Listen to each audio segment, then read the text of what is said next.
Welcome to part 4 of ClickBank's affiliate training series. In this video, we're going to talk about how to actually go about promoting products in a way that's going to be successful and that is actually going to convert well and make you the kind of money that you want to make to be successful as a ClickBank affiliate. So before you start promoting stuff, kind of an overarching key of what to promote and how to go about it is to really only promote what you believe in. You want to get access first, so you can either buy the product or you can ask the vendor for a review copy. Most vendors, if they care about their affiliates and they're going to be reputable and care about customer service, they'll provide you with a review copy. You need to provide them with good information about why it would be a good idea for them to give you one. So let them know, what your site is, that you have a platform. That's going to be key, and how you plan to promote it, and they're going to be a lot more likely to provide you with a copy. If you reach out to them and you don't hear anything back, it may be a good sign that they're a vendor that you might not want to promote anyway, because it seems like maybe they don't take customer service or affiliate management all that seriously. So some vendors may say no, and if that's the case, then it's up to you to decide whether you want to pay for the product so that you can check it out and read through it, or whether you want to just move on and maybe promote a different product. But I absolutely recommend getting access first, and the reasons are because you want to try to get results yourself, if possible. In some cases it may not be necessary, and we'll talk about that later. But when you're writing reviews or you're saying things about a product, it's going to be much more believable and much more useful and compelling to your audience if you can actually say what you personally think about it and provide any results that you got. That's going to go a long way to making the case for them buying the product. Trying to get results yourself can also be used for content. It can be used for bonuses, which we'll talk about in a little bit. So it's always a good idea to try to check out the product first. Otherwise, it's going to be very difficult to compete with other affiliates who have tried the product and have useful things to say about it. So there are a lot of different ways that you can promote, and there are several ways to promote products that we don't list here that don't require a platform.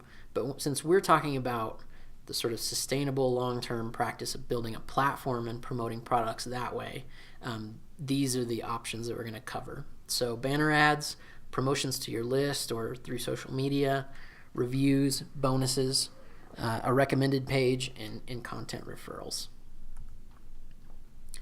So banner ads are kind of the easiest way to go when you want to promote products, but typically they're not all that effective, just because people have what's called banner blindness. Now that people have been on the internet for so long, they've sort of trained themselves to ignore advertisements. So this isn't necessarily the way to go unless you don't promote other ways, and you just want the easiest, most passive route. So for these banners, you can get the creatives usually from the vendor's affiliate page, or you can create your own. You should ask the vendor's permission before you start creating ads and graphics on their behalf, or they may get upset with that and potentially block you as an affiliate.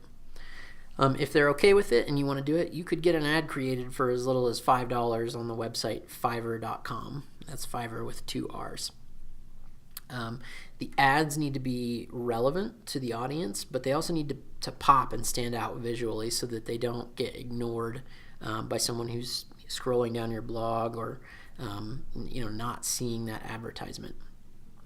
So if you are going to use banners, it's best if you sort of tie it into other promotional methods that you're doing, or showing ways that the banners are going to add value. So this is an example. This is again from Pat Flynn's website, smartpassiveincome.com.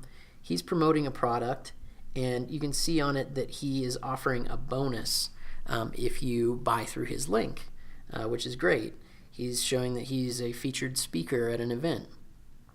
Actually 2 different events, And so he's got his face and his name on there. So it makes it a lot more compelling to his audience since they're already part of his tribe and want to support him. Next up is in-content referrals. So this would be where you would briefly mention a product in your content, but you're not providing a full review. So some examples here might be, this is the official unveiling of my new blog design. It's built on this premium super duper WordPress theme, and you include an affiliate link there. I'm excited to report I finally got the 18-pack abs I've always wanted, and it was easier than I thought.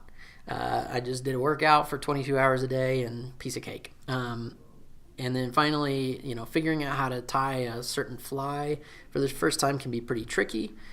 So here's a guide that you can use to learn how to do that. It helped me when I was getting started. So you can include your affiliate links in the content there.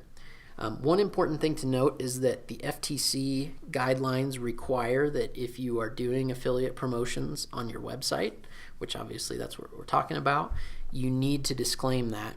And there are a number of different ways you can do it, but I would just look up, do a Google search for FTC affiliate disclaimer, and you'll find some different options. There are WordPress plugins that can do it. There's sample text that you can put on your website. You could make a little disclaimer at the end of the post. And some people, to be extra transparent and to show their audience that they are trustworthy, they will actually note right there next to the link that it is an affiliate link and say, if you buy this, I get a small cut of the sale, but I'd appreciate you supporting me. So there are a lot of different ways that you can do it. It's really up to you what can make sense with your website. So if you are going to do in-content referrals like this, a tip I would offer is to teach a skill or share an outcome that you've gotten and then recommend the product to help people who want to do that. A lot of people are looking for shortcuts or guides that kind of hold their hand and walk them through how to accomplish something.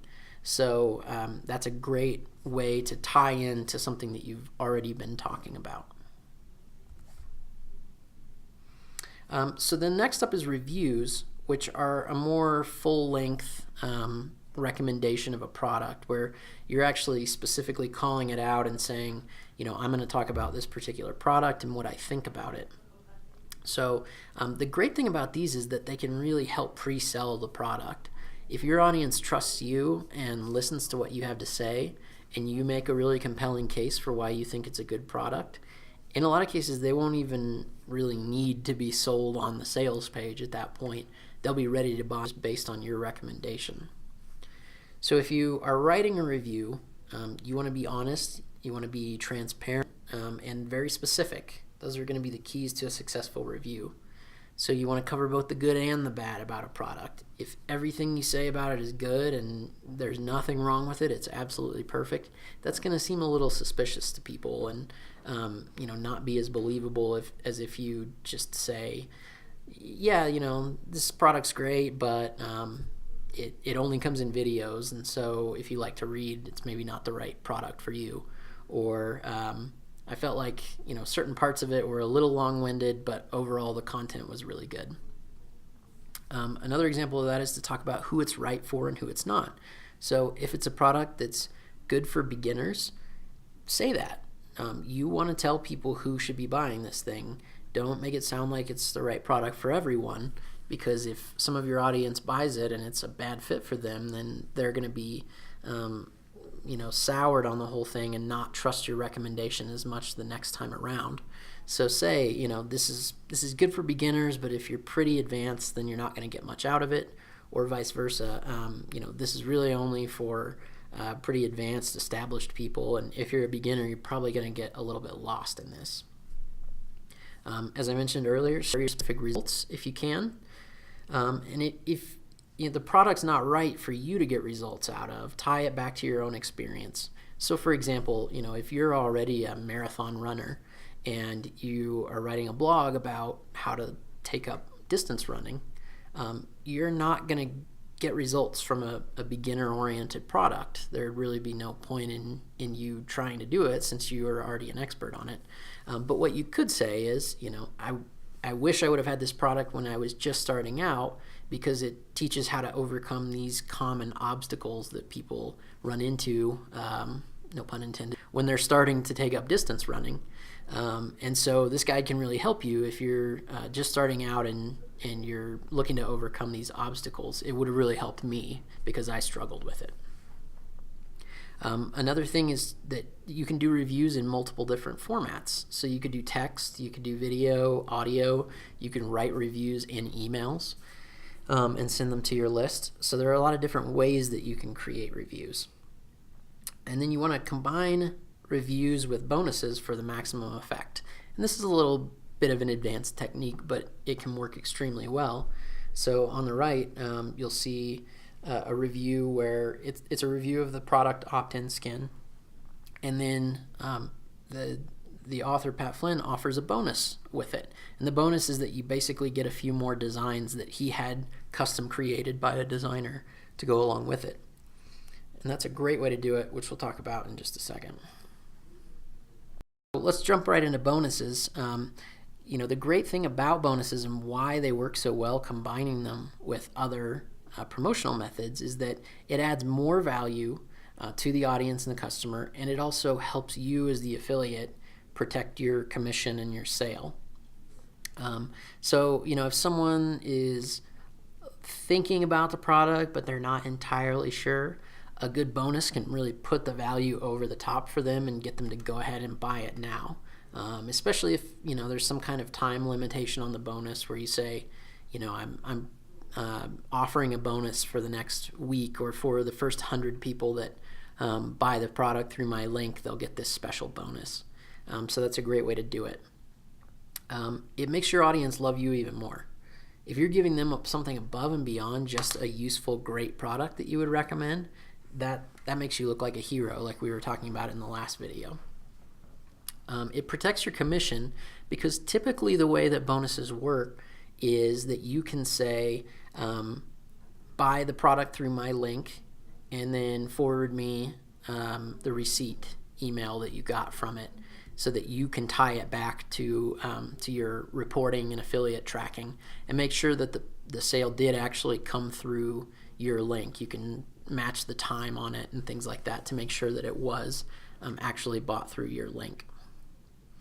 And then it can also add even more value to the product. It makes an already good product even better. So it helps your readers or your audience achieve their goals. So that's a win all around. That makes you look good. It makes your audience feel great. It makes them appreciate you. And in a lot of cases, it can actually make you look really good to the vendor as well, because you're helping them make the buyers happy. So some ideas for things that you could offer for bonuses would be your kind of personalized step-by-step guide to using the product.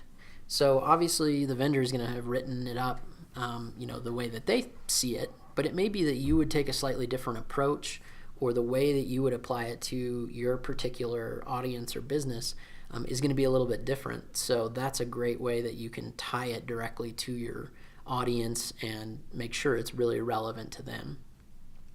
People love tip sheets. So if it's a 100-page ebook, breaking it down into a 3-page tip sheet of all the steps that they need to take can be really helpful. Similarly, do a blueprint. Here's the step-by-step process. Q&As with the vendor, or you answering what you would consider to be the frequently asked questions about it, to help people overcome problems with it, or how to get more out of the product. Doing an interview with the vendor where you ask them questions and get more in depth with them. Doing add-ons. So if it's a diet product, or maybe it's a paleo cookbook or something like that, you could even add more recipes. So you're giving an additional 20 paleo recipes if they buy the cookbook through your link. Or WordPress themes that go with a plugin or something like that. Videos, so you do video training that adds on to the value of the product. PDFs that help out with aspects of the product. And in some cases, vendors will actually create bonuses for their own product that they will give to affiliates to give away. So if you sign up to the vendor's affiliate mailing list, They may even provide you with bonuses that you can then take and offer to your audience. So that's by far the easiest way to do it, although it's maybe not quite as relevant as ones that you would come up with yourself. So next up is a recommended resources page. So this is basically where you kind of have a bunch of mini reviews in one place, so that if someone really likes you and really trusts what you have to say, and they think, man, I really like this person's website, or I'd love to hear what their favorite books on paleo diet are. You can have them all in one place, and you can point people to them. You can have them in your navigation menu, and then they can go and see what you recommend and have these be affiliate links.